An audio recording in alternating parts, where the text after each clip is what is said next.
సంక్రాంతి శోభతో రాష్ట్రం కలకల్లాడుతోంది. పల్లె పట్నం చిన్న పెద్ద తేడా లేకుండా ప్రజలంతా రెండో రోజు సంక్రాంతిని సెలబ్రేట్ చేసుకున్నారు. ముత్యాల ముగ్గులు, బొమ్మల కొలువులు ఆకట్టుకున్నాయి. పిల్లలు, యువకులు పతంగులు ఎగురవేస్తూ ఎంజాయ్ చేశారు.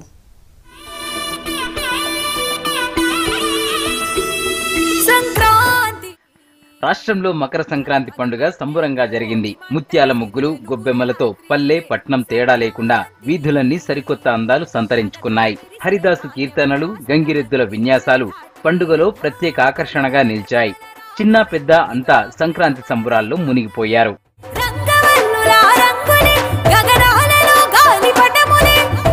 సంక్రాంతి పండుగలో మరో ప్రత్యేకతగా చెప్పుకునేది బొమ్మల కొలువు.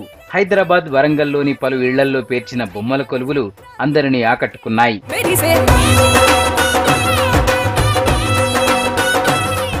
హైదరాబాద్లో సంక్రాంతి సంబురాలు అంబరాన్నంటాయి. రాష్ట్ర ప్రభుత్వం శిల్పారామంలో పండుగను గ్రాండ్ గా సెలబ్రేట్ చేసింది. పల్లెటూరి సెట్టింగ్లు ఆకట్టుకున్నాయి. మహిళల సంప్రదాయ నృత్యాలు, కల్చరల్ ఈవెంట్స్ హోరెత్తించాయి. వేడుకలు చూసేందుకు సిటీ జనం భారీగా శిల్పారామం తరలివచ్చారు.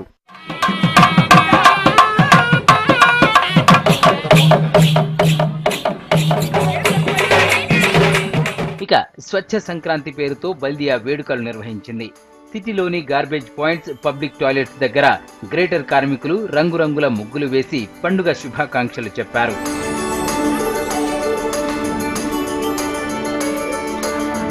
పరేడ్ గ్రౌండ్ లో కైట్ ఫెస్టివల్ చివరి రోజు గ్రాండ్ గా జరిగింది. పిల్లలు, యువకులు ఉత్సాహంగా గాలిపటాలు ఎగురవేశారు. కలర్ఫుల్ కైట్స్ ను చూస్తూ చిన్నారులు ఎంజాయ్ చేశారు. విదేశీ పతంగులకు అంతా ఫిదా అయ్యారు.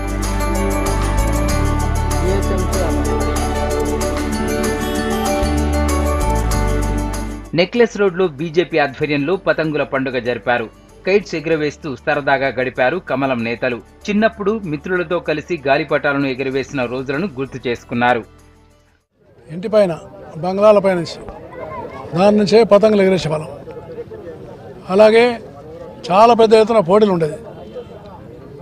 ఎవరు గెలుస్తారు, ఎవరు ఓడిపోతారు అనేటువంటి దాని మీద మాంజలాగా తయారు చేసుకొని ఒక వారం రోజుల ముందు నుంచి మేము ఆ విధంగా పతంగులు కొనుక్కొని పతంగులు ఉదయం 8 గంటల నుంచి సాయంకాలం 5 గంటల వరకు పతంగులు ఎగిరేసేవాళ్ళం.